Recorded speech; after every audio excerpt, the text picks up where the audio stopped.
Muy buenas noches, días, tardes, dependiendo de dónde nos estéis viendo y escuchando. Bienvenidos a todos y a todas una vez más a Cine Explosion, la última vez de este año 2023, en este 31 de diciembre, previo a la apertura del año que viene, del 2024. Hoy contamos con la presencia de Daniel Gorostiza, alias Jack Skellington, para analizar, presentar y comentar, más bien presentar, analizar y presentar, comentar y analizar una película del año 93 que tiene un personaje característico detrás de ella, que es Tim Burton, y que se titula en castellano Pesadilla antes de Navidad o en inglés The Nightmare Before Christmas, que Daniel está enseñando ahí el formato que él tiene, formato DVD británico, ¿no? Que supongo que comprarías cuando estabas allá. Sí, edición especial. Eso decíamos, esta película se titula Pesadilla antes de Navidad, es del año 93. El presupuesto con el que contó era de 24 millones de dólares y la recaudación en taquilla fue de 101,2 millones. Y la música la produce el que siempre va de la mano con Tim Burton en todas sus producciones y películas, que es Danny Elfman. Aparte de eso, creo que canta en algunas partes de la película, Daniel nos lo contará luego. Y tenemos a Henry Selick haciendo de director, creo que este fue su debut, a Tim Burton de productor. Esta película está basada en un poema que Tim Burton escribió cuando estaba trabajando en Disney de dibujante, unos 10 años antes, una cosa así. Y tenemos a un elenco interesante de las personas que dan voz a los muñecos, porque al fin y al cabo no, son muñecos realmente. Tenemos a Danny Elfman, que es el que canta la mayor parte de las veces. Tenemos a Chris Sarandon, que es el que le da voz a Jack Skellington, menos cuando canta. A Catherine O'Hara, que creo que es la que le da voz a Sally, si mal no recuerdo. Tenemos a William Hickey, que es el que le da voz al Dr. Finkelstein, mi pariente lejano. A Glenn Shaddix, a Paul Reubens, Ken Page. Paul Reubens es el que hizo la de esta película tan famosa de Pee-wee, las aventuras de Pee-wee, de Barton. Personaje controvertido este también. Y Ken Page y Ed Ivory. Y para entrar ya más en el argumento de lo que es la película, pues dejo yo de hablar y le dejo paso a Daniel para que nos adentre un poco en ese contenido. Bueno, como has dicho, Tim Burton trabajó para Disney, tuvo un corto dibujó un corto y lo escribió también, que tuvo bastante éxito, que era Vincent, que está aquí en esta edición especial, te lo añaden, y luego hizo un mediometraje que luego daría pie a una película que años después haría Tim Burton, que es un largometraje, pero el origen es un mediometraje que se llama Frankenweenie, que es una versión de Frankenstein, solo que en esta historia Frankenstein es el perro. Y eso tuvo bastante éxito. Entonces Disney le dijo, pero estamos hablando de los 80, ¿vale? Disney le dijo, ¿qué más tienes, no? Y entonces él escribió el poema este que tú has referido.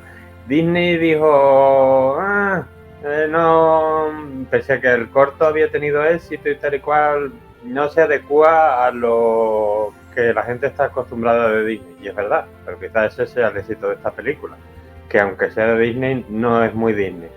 Y entonces la cosa se quedó ahí. Entonces se la enseñó al que es el director de la película, el que también trabajaba por aquella época en Disney, le gustó mucho y ya los dos se quedaron con el gusanillo.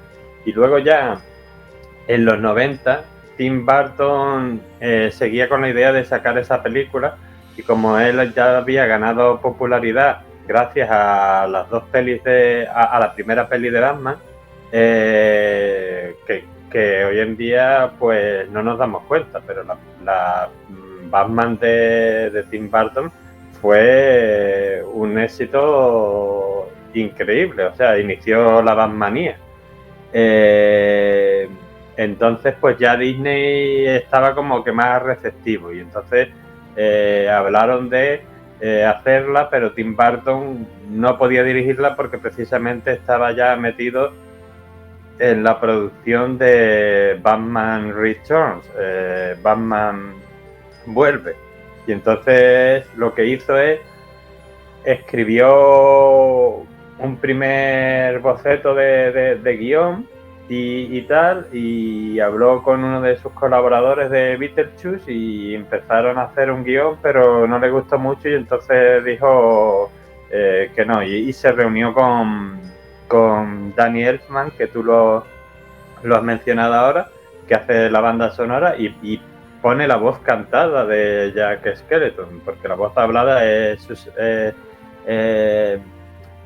este actor que a ti te gusta mucho, Sarandon. Pero la voz cantada, esa famosa canción de ¿qué es esto? Y tal y cual, en inglés, claro, es Danny Elfman. Y entonces, pues, entre los dos escribieron el libreto de las letras de las canciones y Danny Elfman le puso la música, porque Tim Burton, cuando no le gustó este primer guión que desarrolló, pensó que la película encajaba más como un musical a darlo Tim Burton, claro. Y acertó. Y entonces con este guión también colaboró, lo revisó y digamos arregló un poco una guionista que se llamaba, espérate que te lo digo, Caroline Thompson, digamos que ya fue la que revisó el guión que medio habían escrito las 3/4 partes Tim Burton y Danny Elfman, y ya le dio el boceto final. Y entonces Tim Burton, pues, aparte del productor y de la idea original, pues es uno de los escritores del guión. Por eso, aunque no la escribas, se puede decir de Pesadilla antes de Navidad de Tim Burton, que es como la vendió Disney, y además por el éxito de Batman. O sea, si hubiera sido en los 80 cuando lo propuso, hubiera salido esta película, habría sido Pesadilla en Navidad y ya está. Pero como Batman había sido un espectáculo, pues y Tim Burton había pasado de persona anónima a conocerlo todo el mundo, pues Pesadilla antes de Navidad de Tim Burton, en inglés Tim Burton's Nightmare Before Christmas. O sea, de hecho, el DVD que tengo aquí no se verá muy bien, pero pone Tim Burton's, o sea, porque ya vendía. Y esa es un poco, digamos, la idea de la génesis de la película. Una idea que tuvieron en los 80, que Disney en los 80 no estaba muy receptivo, pese que Disney hizo alguna peliculilla oscura en los 80. Quizá algún día hablemos, por ejemplo, llámese Tarón y el Caldero, pero no estaba receptivo. Pero ya en los 90 lo que suele pasar, pues como este autor tuvo mucho éxito, pues decidieron felizmente hacer la película. Y la película, y ya con eso te dejo, está basada un poco, aunque parezca mentira, en la vida de Tim Burton. A ver, me explico. Tim Burton es como nos podemos imaginar todos de niños y adolescentes. Pues será un chaval muy gótico, solitario y tal y cual, en una época que a lo mejor eso no estaba tan bien visto. Y entonces para él las festividades, Halloween, Navidad, era como una luz que iluminaba sus días oscuros. Quiero decir, salía de su soledad, se reunía con mucha gente, hacía fiestas y tal. Entonces esa idea de esa fascinación, sobre todo de esa fascinación de esas dos fiestas que le encantaban a él tanto, es la génesis de esta película, porque esta película es Navidad, pero es Halloween también. De hecho, consigue algo que parece imposible, que es hermanar Halloween con Navidad. Sí, parecería imposible al principio, es verdad. Es cierto, lo de Tim Burton, yo había visto varios reportajes sobre él, incluso algún comentario del mismo sobre su vida, y decía exactamente eso, que él era un una suerte de inadaptado, una persona muy introvertida que le gustaba estar en su habitación encerrado dibujando y pintando y pensando en diferentes monstruos, pero viéndole siempre un poco la luz a los monstruos, porque eran monstruos que daban miedo pero que tenían un fondo bondadoso, ¿no? Al fin y al cabo, como Jack Skellington, como Eduardo Manos Tijeras, etcétera, etcétera. Hay un larguísimo etcétera en Barton. Como Beetlejuice no, que es un desalmado, pero la mayor parte de esos inadaptados, de esos loners que le llaman en inglés, pues son partes de esas películas de Barton y son un reflejo de su propia vida. Y eso lo plasma sobre todo en esta película y sobre todo creo que también Eduardo Manos Tijeras. Son películas, aparte de oscuras, sobre todo, esta incluso a veces hasta más que Eduardo Manos Tijeras, es una película oscurísima.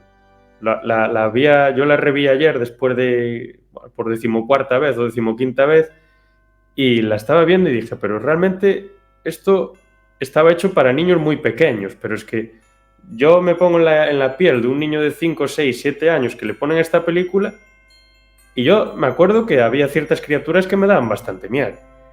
O sea, era una película, bueno, complicada, por eso pues el Disney era tan reacio. Y eso, esos loners, esas personas, esos personajes que están fuera de lo normal, que son monstruos hacia los demás, por el aspecto que tienen y por ciertas cosas que hacen y la conducta y demás, pero que dentro de ese exterior tan extravagante y diferente que tienen, pues tienen un fondo muchísimo más bonito que el del resto de personas, quizá haciendo un poco alegoría a lo que él sentía. Y luego, por otra parte, creo que esta película pues hace un homenaje enorme a dos cosas fundamentales. Al expresionismo alemán, me parece una auténtica barbaridad lo que se hace con respecto al expresionismo alemán, porque es prácticamente todas las escenas son calcos de representaciones dentro de ese movimiento, tanto en el cine como en el arte, bueno, sí, como en la pintura, en la escultura y demás.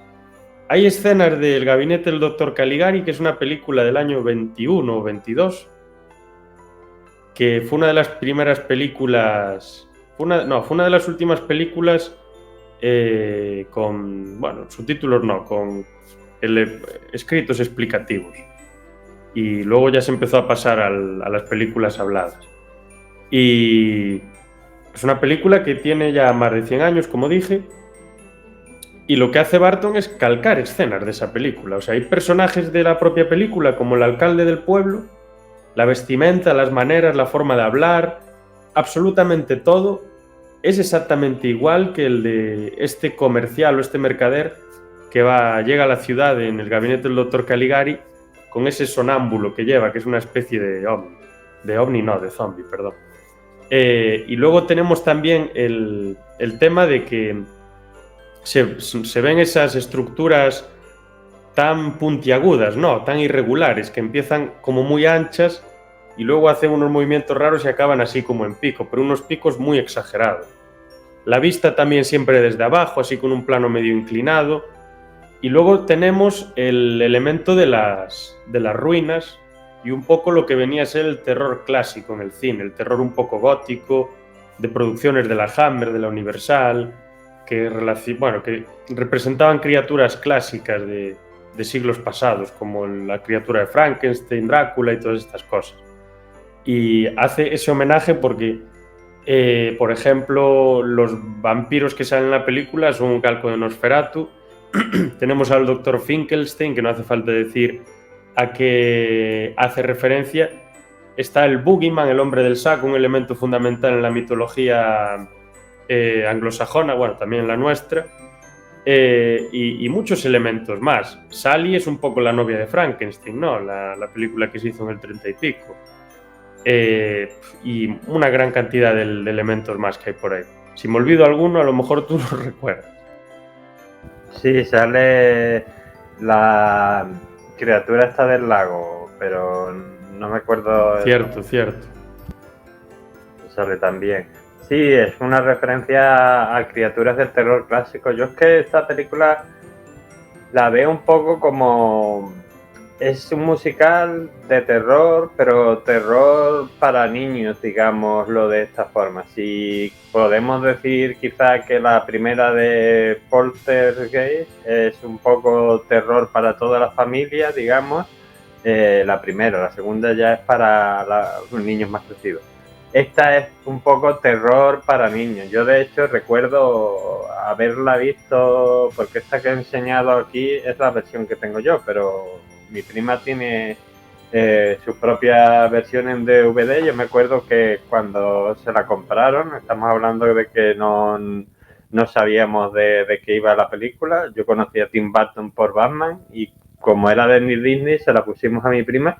Yo me acuerdo que a mi prima, que tendría entonces 7 o 8 años, quizá 9, la película le encantó. De estos que se compran luego cosas de un monedero de Jack Skellington o un estuche y cosas así. Pero porque yo realmente, a ver, tiene momentos de miedo porque es terror, pero yo creo que es un terror que un niño puede ver sin traumatizarse, digamos. No es terror, no es como si le pones a un niño de 8 años El Exorcista que lo dejas ya para ya toda la vida, sino que es un poco eso, terror para niños. Y entonces yo creo que aparte de por los adultos y adolescentes, que fue bien recibida, yo creo que fue bien recibida por los niños porque es un terror que ellos pueden asimilar y porque como tú has dicho, los monstruos aquí en realidad no son malos, vale que al final se lía un poco, haciendo aquí un pequeño spoiler, por culpa de Jack, pero en realidad él no tiene mala intención, o sea, si por ejemplo cogemos un personaje, el Grinch, en el que creo que hay ciertos guiños también en esta película, la diferencia es que el Grinch quiere acabar con la Navidad y Jack Skellington lo que quiere es mejorarla. Lo que pasa es que como no sabe, el pobre pues la lía y al final pues pasa lo que pasa. Pero en el fondo pues tú ves los monstruos aquí y salvo excepciones tú los ves que tienes, como tú has dicho, buen corazón. Son pues la gente solitaria, gótica, lo que hoy llamaríamos los frikis y tal y cual, pero no tienen por ello nada malo, quiero decir, pues que son gente que vive en el país de Halloween y se caracterizan como tal, pero no necesariamente dan miedo, un poquito porque es terror, pero no es una cosa traumática, sino es un terror ligero que pueden ver los niños y además con muchas canciones, con muchas cosas. Yo siempre asocio esta película con la canción de Jack Skellington de What's This, ¿qué es esto? Cuando él llega al reino de Navidad y ve la nieve y todo eso. Si tú te fijas en esa canción, parece escrita por un niño pequeño que acaba de ver por primera vez la Navidad. O sea, ¿qué es esto? La nieve, ¿qué son estas luces? ¿Por qué estos colores? O sea, aunque se supone que Jack Skellington es un adulto, pero como ve por primera vez la Navidad, parece eso, parece un niño pequeño que ve por primera vez la Navidad y se queda totalmente loco, fascinado. Sí, es el tema de la inocencia. También está presente en las películas de Spielberg, ¿no? Esa, es un poco, valga la distancia entre las dos películas, lo que pasa un poco en Parque Jurásico, ¿no? Cuando llegan al recinto este, que se quedan todos así con el asombro, viendo todo lo que hay. Un poco expresar lo mismo, expresar el asombro, la sorpresa, la novedad, la inocencia de la primera vez que estás ante algo. Incluso decías tú que esos monstruos que viven en el país de Halloween o en el reino de Halloween, o como lo queramos llamar, que no tienen nada de malo, que no hacen absolutamente nada. Y nos damos cuenta al final, no sé si a ti te dio la impresión también, de que los que mayor poder destructivo tienen son los seres humanos. Porque cuando se lía un poco, los tíos a tirar bombazos contra todo y les da igual romper con todo. O sea, al final, lo mismo de siempre. Estos bichos son muy feos, hacen cosas muy raras, dan un poco de grima, pero al final no hacen nada. Los seres humanos, con sus lucecitas, con sus fiestas, con sus cosas tan bonitas que no les gustan esos monstruos, ni esos bichos, ni nada, pero en cuanto las cosas se ponen mal, a tirar cañonazos, a matar a todo el que se mueve. Y luego me parece una idea curiosa también, el de crear como una especie de mundo paralelo, ¿no? En el que existen todas estas fiestas. Porque realmente, si lo pensamos metafóricamente, nuestra cabeza es un poco ese mundo, ¿no? Creamos o no en lo que haya detrás de las fiestas. O sea, tú tienes tu cabeza, tienes varias puertas, tienes la de Pascua, tienes que sale también, que ellos secuestran al pobre conejo de Pascua. Tienes la de Pascua o la de Semana Santa, como le quieras llamar. Tienes la de Halloween, tienes la de Navidad, tendrás, pues no sé si se ven más, pues nosotros tenemos el carnaval también, tienes la de San Juan, la de lo que quieras.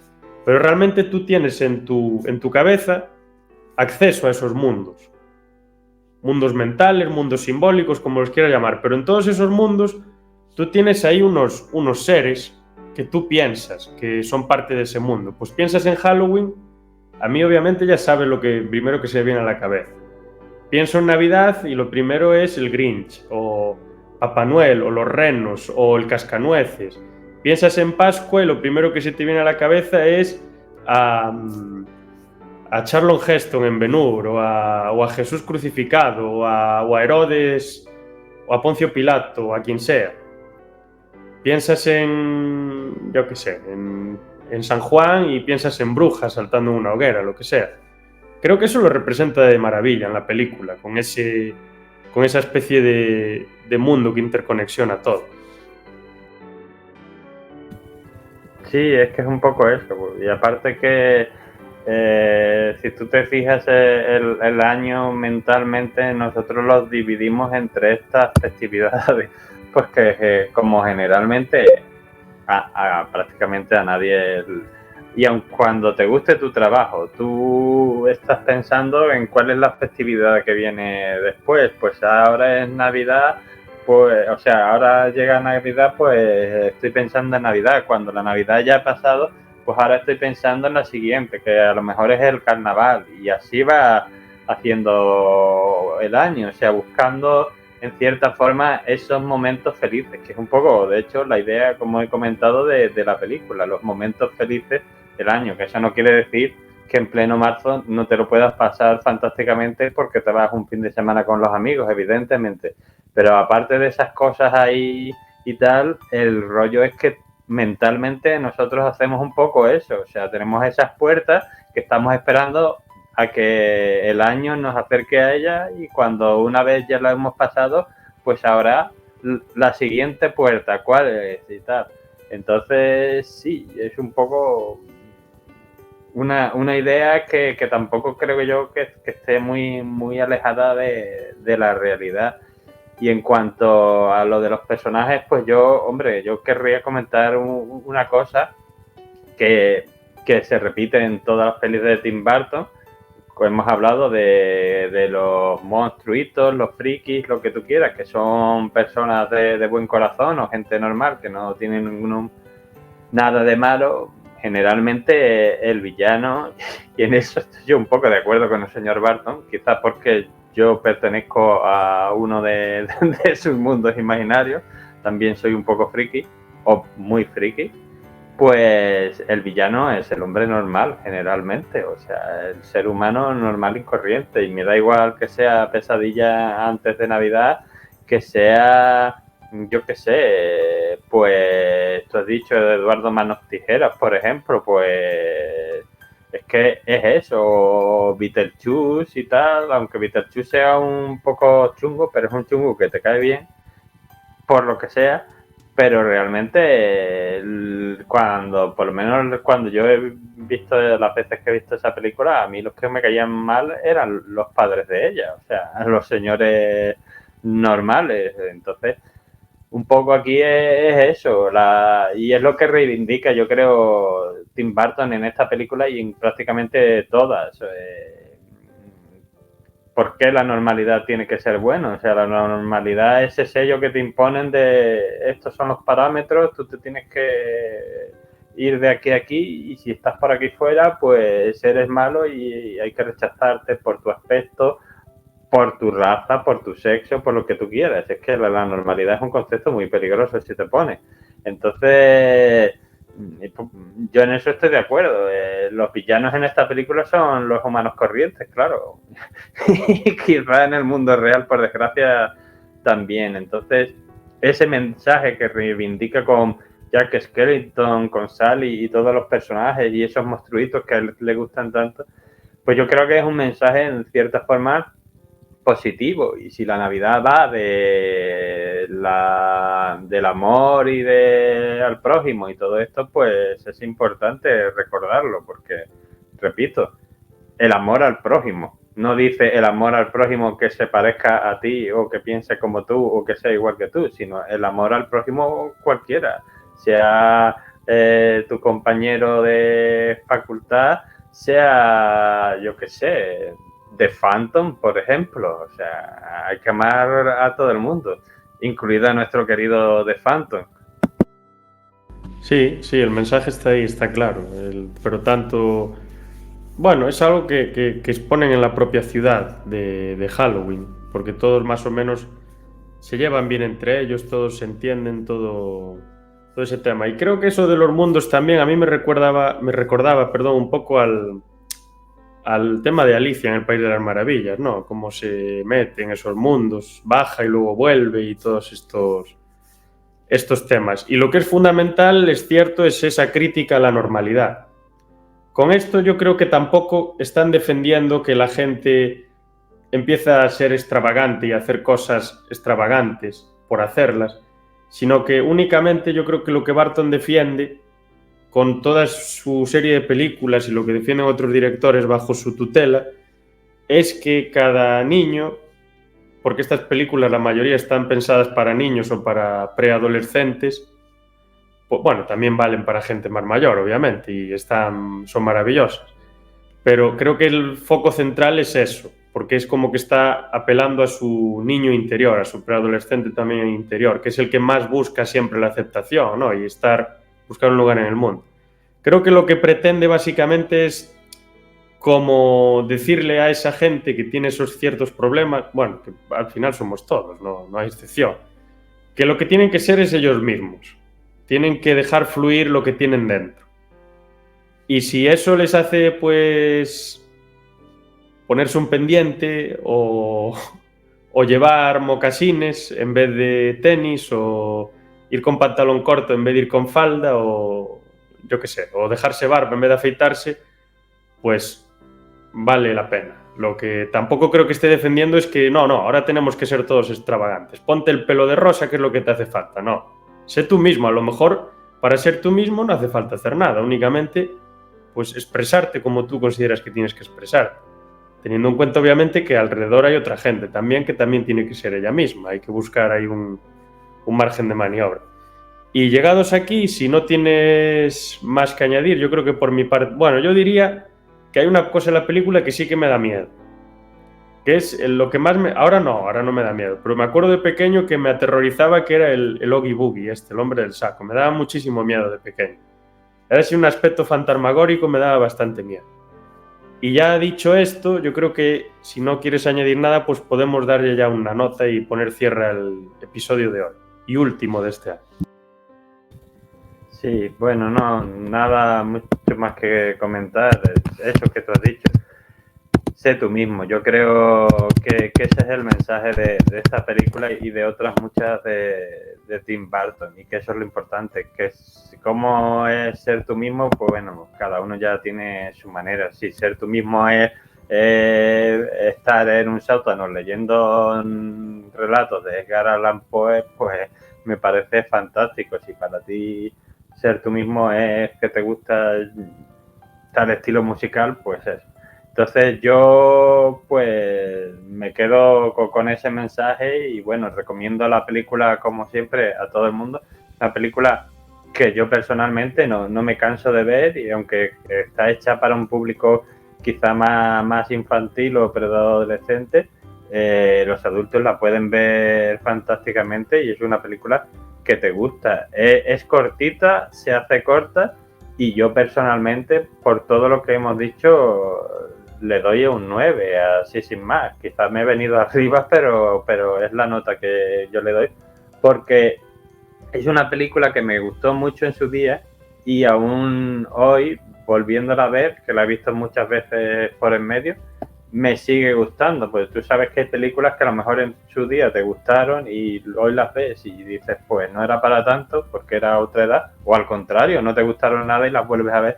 Pero esta se ha mantenido en el tiempo, así que yo le doy un 9 porque sí, a mí me enamora el mundo de Jack Skellington y Sally y la ciudad de Halloween.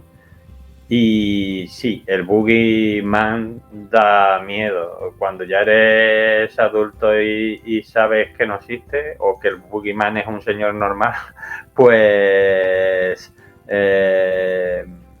ya no tanto, pero si la ves de niño, claro, pero es que es un poco esa función. O sea, lo que Tim Burton quiere decir no es que toda la gente que seamos frikis seamos buenos, o que toda la gente normal sea mala. Lo que quiere decir es que hay gente buena y gente mala en todos los sitios, que lo importante es ser uno mismo. Pero claro, aunque reivindique los frikis, pues evidentemente no todos los frikis vamos a ser buenos. Hay frikis malos y hay gente normal buena.